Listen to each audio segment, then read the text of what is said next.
Thank you very much. And yeah, you've covered some of the detail that I would have covered already. I will continue to do so. But before I do, I just want to extol the virtues of the presentations today. I was taking notes and asking lots of questions of everyone as well. And I was genuinely really impressed by every single presentation today.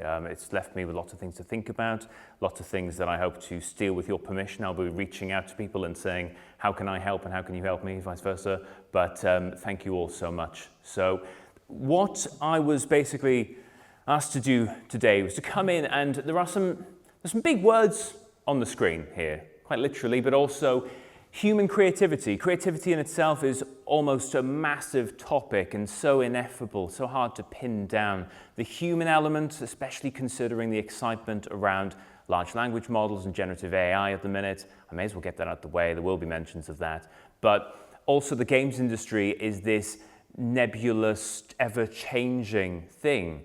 And so trying to pin down what the next 10 months is going to be like, never mind the next 10 years, is increasingly difficult. What I thought I would do was start off with actually where this is coming from in terms of retrospective. So the last 10 years for me has been in the industry and also within academia and studying various things with a background in music and in composition and in game development, which we'll cover in some detail as well. But what I really wanted to do is to see experientially, from my point of view, what the last 10 years has brought, and then we can start to look at where we are now in the industry and what we might need to do to prepare going forward. So, if I can get this to work, stand by. There we are, lovely. The last 10 years then, so looking back, well, as mentioned by Daniel there, I started off actually as a composer. So I trained as a composer, Royal Conservatoire of Scotland, which is just down the road on Renfrew Street.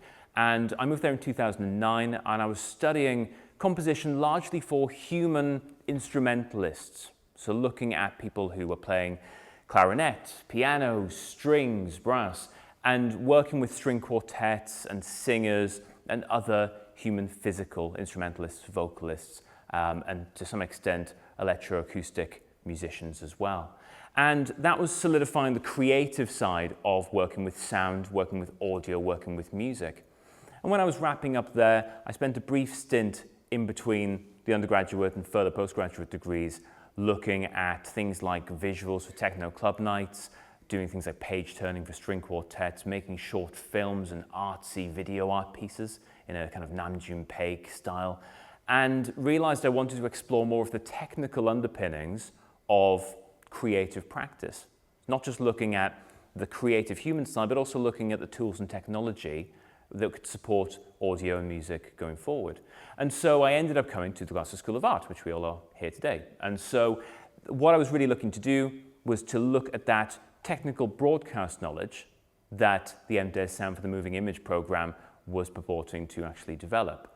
And so looking at 5.1, 7.1 ambisonics formats, looking at metering, the mixing, mastering, and different ways of technically working with sound. And I got halfway through that program and thought, well, this is great, but I want to explore more about games. I want to start to understand games in a stronger light. And I'd started to make a game in Unity with Wise and some Fmod and various other technologies as part of that first master's program. And I thought, well, this is good. How do I carry this on? Had some conversations and ended up signing back to back for the other master's program for the MDes serious games and virtual reality program. And through there, I was the audio person within that cohort, but it wasn't an audio program, of course. It was a games program, a design program, looking at VR and haptics and other technologies. And so through that, I ended up going from the creative side of working with sound, the technical side of working with sound, audio, music, and then through into the technical and creative side of working within games. And at this point, it's about 2015, it's about 10 years ago, that gap between the first and the second masters. And as Daniel points out earlier, that's when I started to make connections, when I started to meet more people from the Scottish games industry, across the Central Belt, especially towards Edinburgh, and actually gained my first AAA credit. And so this was as an audio production assistant in 2015, 2016 is when I was credited, on Madden NFL 17. Funnily enough, It's an EA title, and I'm now back at EA, so I've come full circle. And my relationship with that studio, Solid Audio Works, who were essentially an audio house, an audio outsourcing studio working with EA, was to do odd jobs and to be involved and to work on mock-ups and things with them. And so it was very hands-off. It was very much a contracting position, but it was an experience of understanding, okay, there are individuals here who have roles within the games industry. There are ways in which I could be involved, and I gained a credit. So there's already this idea of credentials and accreditations and literal credits on games, which then start to build into how we can get more opportunities going forward. Now, moving on from that, Craig Connor, who you saw listed in the Solid Audio Works credits, used to work at Rockstar North. And he wasn't there anymore, but it gave me an idea of some of the things that Rockstar were looking for when it came to the people who went full-time in-house at their building in Edinburgh, just off the Royal Mile, near Dynamic Earth, if anyone knows Edinburgh well.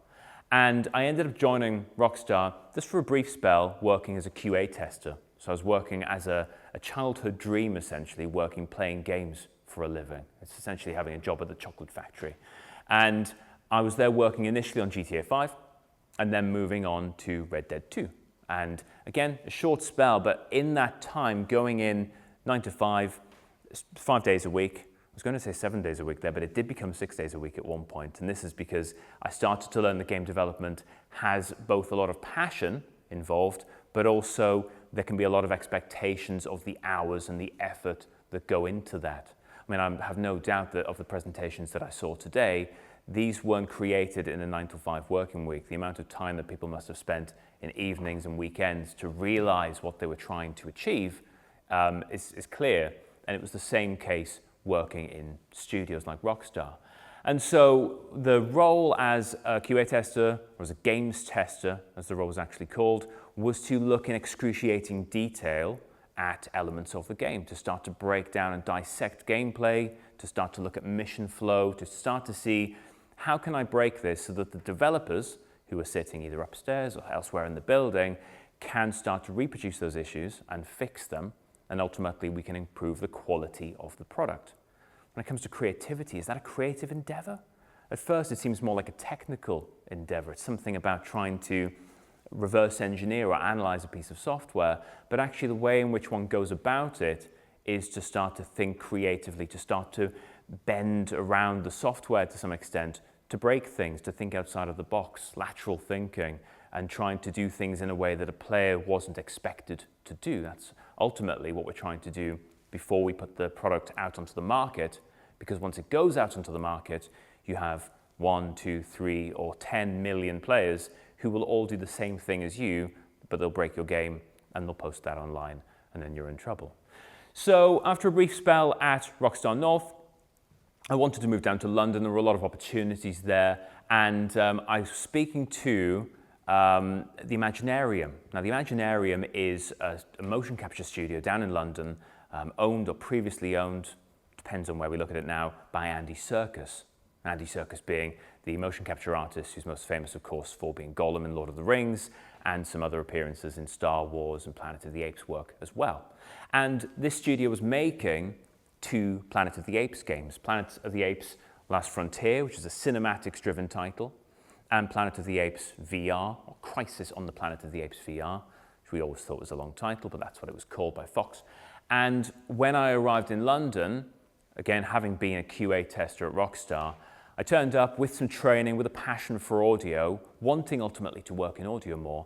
And they'd said to me, well, we have a role for someone who wants to be our audio guy, right, to do some audio. I said, that sounds good, sign me up, where's the contract? Signed the contract, turned up day one, and they said, right, we've got these 2 games. We've got Planet of the Apes Last Frontier, we've got a VR title, it's coming online soon. We need someone to do all of the audio. And I said, whoa, that's a lot of work for one person. And they said, okay, well, you're the head of audio now, so hire a team and get it sorted. And so I went from being in the industry, maybe in a more periphery role or something that had less responsibility, to being directly responsible in a leadership capacity for the audio of these titles. Now, it was a sink or swim moment, but again, to come back to this point of creativity, definitely creative thinking, or the ability to start to think, how can I practically, logistically solve this, despite having next to no experience working in a leadership position for a funded studio. Granted, not the same size as Rockstar, but still a sizable amount of responsibility across those two projects. We shipped the titles. They were relatively successful, not massively. You may have heard of them. Anyone seen these titles before? No, a little bit, tiny bit. And that's fine, because this was an opportunity for me to learn something about development and really to start to step up to that level of responsibility for the technical and creative output of the products. That studio wrapped up as soon as the games wrapped up. This happens, this is the nature of the industry, and we're seeing this more and more. When we come to the present day, the nature of studios boom and busts, but also the kind of the ebb and flow of successes and failures of studios. But I was starting to look for other opportunities and did a little bit of contracting in the City of London. Fundamental VR it's now called Fundamental XR, I believe. It's rebranded, but it's a similar setup. They brand themselves as it's flight simulator for surgeons. I'm not sure if that's the exact tagline, but basically they're trying to be a realistic surgeon simulator. Have people seen the Bossa Studios version before, where you can throw the heart around and it's all very silly? Yeah, a few people have played it. It's great fun, but this is not that. This is haptic arms, the Phantom Omnis, I believe they're called. Two of those with a VR headset and performing real, or at least simulations of real surgeries. So my role there was as a lead audio developer, doing some C# Unity work and making all the sound design for the tools, of various drills and cauterizing pens that were all, I didn't record them with my mouth, by the way, it was with real things. But all of those sounds that then go into the game to support the verisimilitude of the simulation. And it was a contracting job, it was serious games, it was very different to working on Planet of the Apes titles, but it was both an opportunity to learn a bit more about the tech pipelines and the processes. Again, creativity, is it? Possibly. Again, it was trying to capture the reality of real surgeon or real surgeon simulation.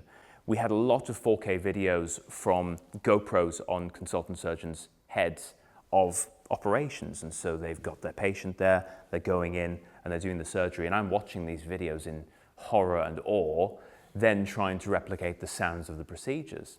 And there's almost something about trying to convert from the real to the technical whilst maintaining the reality of it. Bit of contracting work there, but wanted to get back into large-scale game development like I'd had with the AA experience of being at Imaginati, or that AAA experience that I had for a brief while at Rockstar, and ended up getting involved in this thing. Now, Hogwarts Legacy was a strange one because it was 2018 and I'd spoken to a studio called Studio Gobo down in Brighton a year prior. I'd interviewed there and they'd said, that was a great interview, but we can't hire you now because the contract that we had for you has fallen through. It was all technical madness. And I said, no worries, just keep me on file if you like, and you can always reach out back in the future. And a year later, in 2018, I got the call. And they said, do you remember that job that we interviewed you for? I said, yes. They said, would you like it? And I thought, well, I'm currently wrapping up a Planet of the Apes project that might not go too well, and also I'm working on surgeon simulation stuff, which is interesting, but isn't exactly what I want to do, despite the background in serious games. Yeah, I'll come and have a look. They said, come down to Brighton, it's worth it. We've got this vertical slice of a game, you'll want to see this. And so I went down and they showed me this 60-second, maybe vertical slice video of a single mission, which was unnamed at the time, but it was a Harry Potter project with Warner Brothers Games. And I said, yeah, where's the contract? Sign me up. What do you want to do? And they said, well, we're looking for someone to build an audio department. So we don't really have an audio department at the minute. Can you build this audio department for us? And I said, well, when I was in London, there wasn't an audio department there, and they made me the head of audio, and then I had to build it, and that's how we ended up shipping the games. They said, great, if you could just do that again, please. I said, okay. So they made me the audio lead, essentially the studio audio director, on half of that project. And we were speaking earlier today about one of the students here who had engagements with Utah and things before.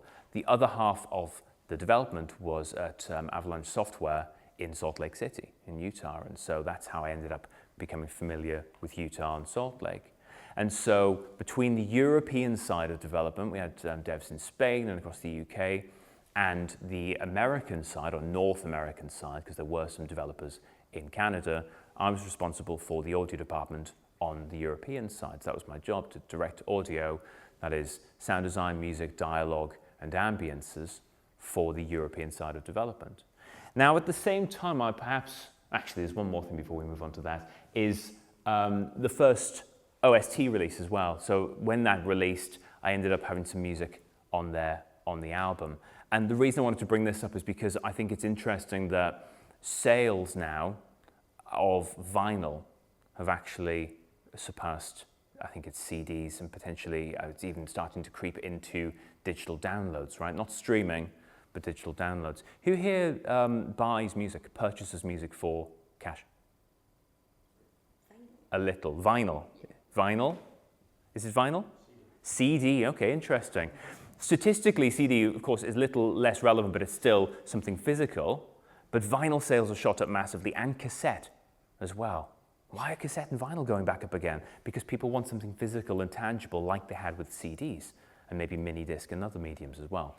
So we're actually starting to see new avenues for people who are creating audiovisual content, to use a dirty word, content, but they're starting to be able to tap into new markets, release albums on vinyl, and start to actually get sales. And I'm seeing this, Paul Weir the other day. Paul Weir is the audio director for No Man's Sky. And he worked with his 65 Days of Static, the band, and the two of them worked together to make the soundtrack for that game. They've just released a vinyl, I believe it's a double album, of music which is then taken from and inspired and reinterpreted from No Man's Sky. So we're actually seeing new routes to release the things we were already making, but because the market has shifted from going from vinyl and CD to digital sales and downloads back to vinyl cassette, which no one would have ever thought on the 2025 checklist, and CD. The other thing I wanted to bring up was this. Now, this is the PhD that Daniel alluded to before, and this is a thing called Soundtown. So the PhD was it was in games development, and it was looking at accessible games, the intersection between accessibility, music making, and games. And so between those three elements of the Venn diagram, you end up with accessible music games. And the accessible music games that I was making were for children with complex physical and cognitive needs, working with charities across Scotland and across England as well in Leicestershire. And eventually what's interesting, at least to me here, is that when the Game Development Conference, Game Accessibility Conference came along in 2024, Soundtown, which is a game I created with Karol Studzinski, who's a Brazilian illustrator, this game was up against Call of Duty Black Ops 6, Star Wars Outlaws, Avatar, Just Dance 2025, which I thought was hilarious. I thought the idea of something that I made as a student project and made with Carol and my wife, who was playtesting and suggesting design decisions on this, ended up going up against these big titles. Now, it didn't win the category. It went to Black Ops 6, I believe, in the end, but it doesn't really matter that much to me. It's more the fact that there's still within the industry, sometimes in cases like this, equal footing between very small, almost no budget projects through to things that were made with thousands of people and tens of millions, if not more, of development and marketing budget. So I want to keep in mind later on as we start to explore where the industry is now and where it's going in the next 5-10 years. So coming back to Hogwarts then, 2023, and eventually we get to the point where this ships. It ships. It does well. In fact, it does really well. It ends up selling 34 million copies and is the best-selling title of 2023. That wasn't expected either. And the culmination of the PhD, the release of Hogwarts Legacy and that doing well, and a few people know this, but I did a pilot's license at the final year of the PhD, and that finished, and they all finished in the same week. It was the most bizarre week ever. I think it was December 2022, and everything was checked in and signed off and submitted and defended. And I thought, I need something else, I need a change here. And I ended up going to a place called Improbable. Now, Improbable was, I believe it's rebranded as Emporium now. There is something here about rebranding, right? But Improbable was my first audio director role, and that was an opportunity to work on large-scale virtual experiences. As an audio director, trying to take 15,000 people, all in 3D space, all with voice chat, all on the same server instance. Imagine 15,000 people that can all hear each other's ramblings and mutterings, all on mics, some of them with feedback loops in their mics and all the other technical issues that were going on here. And the job was to make it sound good. Hell of a job. But a year and a half later, we managed to get what we called natural voice or natural communication in a position where it scaled better and you could have conversations and start to use that cocktail party effect. You know, you have 100 people in a room at a party, but you can pick out one person and have a conversation with them, and you can hear them and tune out the rest of the people. We started to get to a point where the software was more capable of doing that, and thus the users, from an experiential point of view, had a better time. Again, creativity, where does it live within this? We're solving problems of expression and communication in large groups through technical solutions, but we're ultimately coming back to the experiential quality of these large-scale experiences as the metric for success. This is on a postcard, perhaps. Got to the point with Improbable where, a bit like the serious games work of Fundamental VR, now XR, I was looking to get back into games proper, looking to get back to large-scale development with a studio or studios that not knew what they were doing necessarily, but it's about the idea of knew what they were trying to make, to be essentially a market leader within the game space, within the entertainment space, and found myself at EA, specifically at Criterion in Guildford in the UK, but part of EA more broadly, Criterion is part of Battlefield Studios.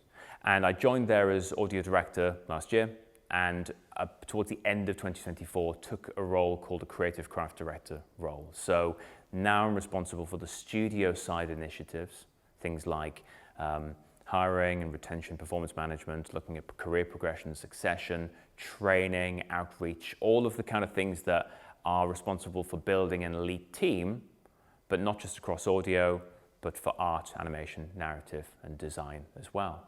So I've gone in 10 years from something which has been looking at audio on a smaller scale and QA and games testing, through these experiences of working on large-scale developments in a single discipline, but audio, again, being a discipline that connects to others. It connects to animation, to art, to narrative, to design, and indeed to engineering and production as well. But going from all of that now to being in a role where I'm sitting in the middle of all of those disciplines and trying to connect them together and trying to do what's best for the studio. So that takes us to today. It takes us to the current landscape in games today, in the games industry, where it is currently sitting. So what can we take from the last 10 years? What actually feeds into where we are now? Well, the sense of scale is certainly there. When we look at game dev from 20, 30 years ago and the stories of developers then, there are lots of stories about people being physically in the same building. There might be a small team. There are very close-knit teams socially as well. And when they're collaborating with others from outside, they would maybe bring them into the studio. It was very much a physical thing. As we've moved towards international development and remote working, we've started to see the scale of games continue to grow, and also the collaboration between studios growing as well. So instead of having just the studio in Utah making Hogwarts, we had Brighton, and we had other studios as well who were involved in various capacities. We've also got the cross-discipline development of games as well. Of course, games have always been a team sport. They've always been something which has involved multiple talents, even if that's one person making that game. Things like Lucas Pope, or people like Lucas Pope rather, who made things like Papers, Please, and Return of the Obra Dinn. People played these before? Yeah, great game, I love it. Bit complicated for me though, but I do love it. And Lucas Pope has to wear multiple hats. Has to say, okay, today's audio day, today's code day, today's art day. Even with one person or a few people creating something, there is cross-discipline development. But then when you start to scale up the size of the teams, the distribution of the teams, where they are in the world, what they're doing. For instance, audio teams that focus on outsourcing audio, and there are many of them, Hexany, rev rooms, sounding suite, Sweet Justice, Sound Cut, to name a few, are all audio houses that specialize in working in a co-development model with other developers, usually main developers of a title. But they're then having to speak the language of those developers. They can't just say, here are the audio assets you requested, happy days. They have to find a way to bridge that gap between the ways of working of art and animators. All the things that I'm doing as part of the role, design, audio, and then production and engineering as well. Tools. Now the tools that we use, our access to those tools is really good, right? We're in a place now where proprietary engines obviously still exist. Things like Frostbite and Anvil Next, the Rage engine, engines that are owned and developed by AAA and sometimes even smaller studios still exist, but now people have access to game engines and are set to do so into the future as well. There were recent discussions, maybe a year or two back, with Unity looking to change its pricing model and how Unreal's looking to develop this in the future as well. But they're not the only two engines on the market either, and there have been very successful titles made in other engines that mean that that community around that set of tooling is actually getting better all the time as well. So access is good, and accessibility in terms, not the accessibility that I looked at for my PhD when it comes to cognitive and physical accessibility, although that's improving as well. But what I mean is people can get their hands on these and people have the ability to access the support to learn these tools as well. I know many of you who presented today started to look into Unity and other bits of technology in order to realize the interactivity of your projects. It's great to see, but it's indicative of the fact that game development tools aren't only for quote-unquote game developers now. Anyone can have a go, and I think that's really exciting, to be honest. We're also seeing a really varied marketplace of successful titles right now. So there is, depending on where you look, let's say at online discourse, but even speaking to game developers and consumers, one may be inclined to believe that indie is the future, or that no one can compete against AAA development budgets and marketing budgets. But time and time again, we see examples of games that are smaller and smaller through to games that are huge, that are succeeding in the marketplace and are doing incredibly creative things as they do it. I've put Balatro on the board here, or Balatro, depending on how you want to pronounce it. I think it comes from the Latin, doesn't it? But I've been obsessed with this recently. Made by one developer, Local Funk, isn't it? Published by PlayStack, and it's done incredibly well. I believe it's sold 5 million copies to date. It's made by a single developer. But then you look at that compared to other AAA titles that have also done well and set up or have continued IP from 10, 20, maybe even 30 years ago that do well as well. So there is space in the marketplace and there is space creatively for small and large and even individuals, small, large studios and individuals, to create titles, products, IP that will succeed in the longer term. And finally, there's a focus on self-expression is still going on. The lines between players and developers and content creators, I've used the dirty word content again twice, but this idea of, well, let's plays or watching people play on YouTube or Twitch, that wasn't really a thing. Yes, esports have been around for a long time, but they've never been as big as they are now. Watching people play, watching people create as well, watching live streams of developers, that was never a thing. Technologically, it couldn't be a thing. And so we're starting to see players that want to make their own levels, and Minecraft feeds into this, of course, as well, but also mods in other games, and then more mainstream mods, through to people who want to play and have others watch them play, or have others watch them develop. So we're seeing this self-expression through those three parts of that triangle, and even things like what we were doing at Improbable was really about getting lots of people in a space who could express themselves and they could run around and they could have a good time. So there's almost a playful creativity coming back in as well. What about the next decade then? And I'm not going to try and pin this down to specific years. It's completely pointless from my perspective. I think it would be wrong before I said it. But what are the things that we can expect to see and that we need to take into account and that are good points for discussion and debate? I don't think all of these things might be correct if we review them in 3 or 5 years' time, but there are conversations that we should be having as either game developers or as people who are part of interactive media that might shape how we create things.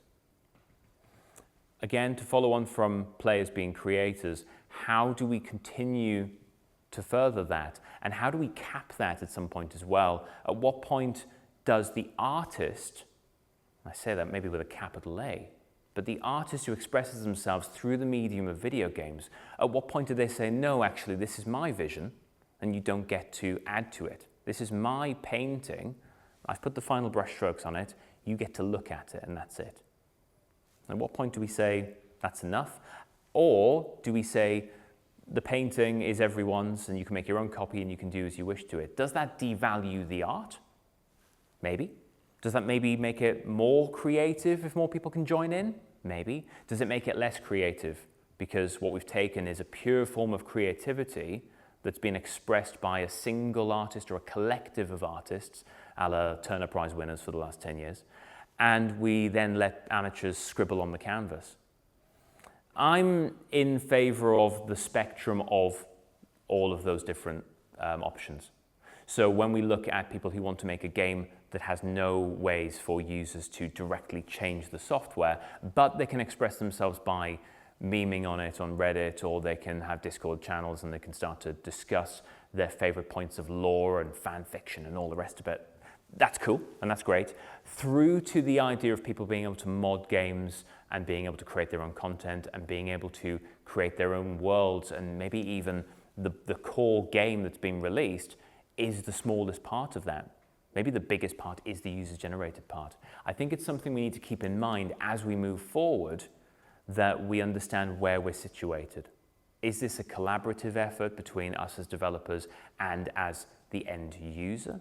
Or is this something that we say, no, we are the capital A artist, this is ours, and you're lucky to be seeing it, and you'll pay a privilege for it? Again, debate's welcome.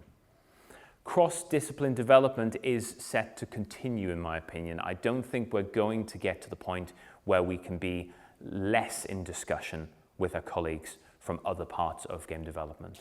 And this applies to all of your projects today as well. I mean, I saw elements that were of graphic design, of design ethnography, of user research. There were things of events planning, of promotion, of marketing, of finance and logistics and operations in there. We're not becoming more siloed. Maybe we are as people, but we're not in terms of the skill sets we're required to have in order to be successful within a creative marketplace. So I'm expecting that people will start to want to learn more about each other's disciplines even more, and that will mean that for roles like mine, where I'm essentially sitting between art, audio, design, narrative, animation, trying to make sure those connections are there is going to be even more important. The market globally, and when I say the market, I mean the market for products, is growing and growing. This is one example. I could have put any chart on the screen here because there are so many that show growth in so many markets. Southeast Asia is a particularly interesting one. There's a friend of mine who actually operates between Berlin and broadly Southeast Asia. India is the other base, but also out towards Indonesia and other developers. And they're an audio house. They're specializing in trying to bridge that gap between the European and the Southeast Asian markets. And this is becoming more and more prevalent when we look at the amount of sales coming from around the world. So I could stand here for hours and pull up decks of numbers, but they all point towards the same thing, which is we're not seeing increased fragmentation of sales, we're seeing increased globalization of sales. What that means for development, I'm not 100% sure. Does that mean that we make games and interactive experiences that hold true for everyone globally? Or do we still continue to create experiences which talk to and express our thin slice of life from our part of the world? I'm more inclined towards the latter, keeping things that are still expressive and genuine, but understanding that they're for a global audience. But again, there are some things, I mean, is Minecraft a global experience? Could it be? Is there something inherently about a Lego-like piece of software which transcends borders and cultures and experiences? Perhaps, but it's one to keep in mind that we are not becoming less global. When we then look at global markets for talent as well, and I'm aware that the talent market suggests we're buying and selling talent, really what I'm pointing to is there are people around the world who want to make games. They don't all want to make games in the places where they are. Sometimes they want to make games elsewhere. And I see this from my experiences of working with massively multicultural and international teams over the years. I don't have the exact statistics from my office, but going round, even just on immediate teams, I work with folks from all over the world, and the amount of languages people speak is just ridiculous. And so it starts to feed into some of the understandings that we have about what we're making and some of the cultures that we're bringing into the games that we're making. Again, you might have a studio that's based somewhere in the West, but is actually making something which is set in other parts of the world, and yet can do that authentically because of the people that we put in charge of leading those areas.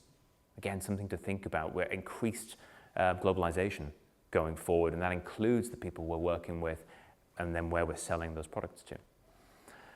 And I said I would mention it again. I had to mention it. I can't do a thing on human creativity without using the either exciting, depending on your opinion, or scary, or terrifying, or any other means, the AI term, the generative AI term, the large language model piece. AI as an accelerant, not a replacement. This could be contentious, couldn't it? But how much is generative AI, or essentially pattern recognition or prediction machines, an intelligent autocomplete, if you were, how much is that set to radically change things? I'm not sure.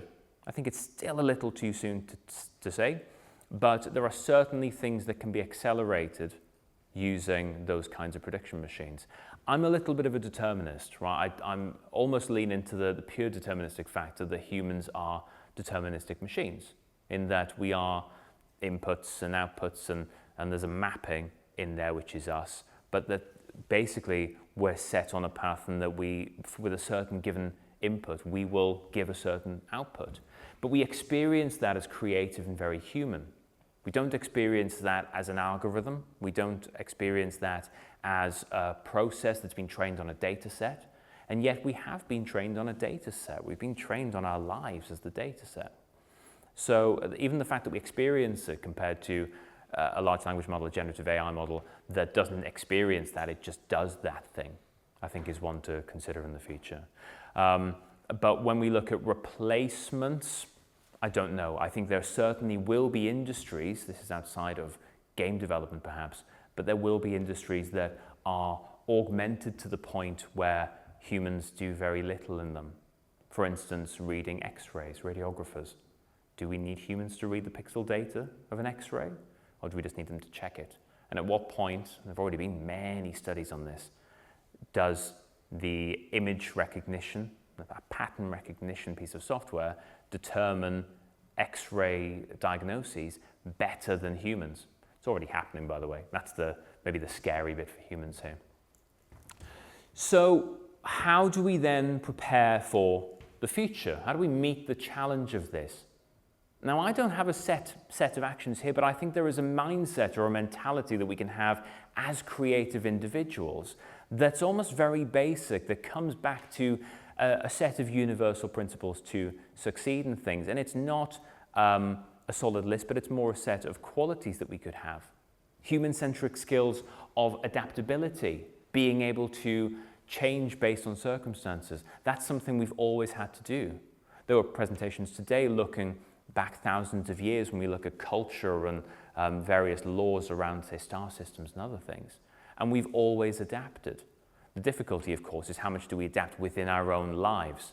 As a species, we'll adapt just fine, I imagine, but as individuals, we may struggle to adapt to certain elements, be they creative or technological, within our own lifetimes or indeed our own careers. What about self-reflection? Well, it's something that's really, really important in order to understand why we're doing the things we're doing.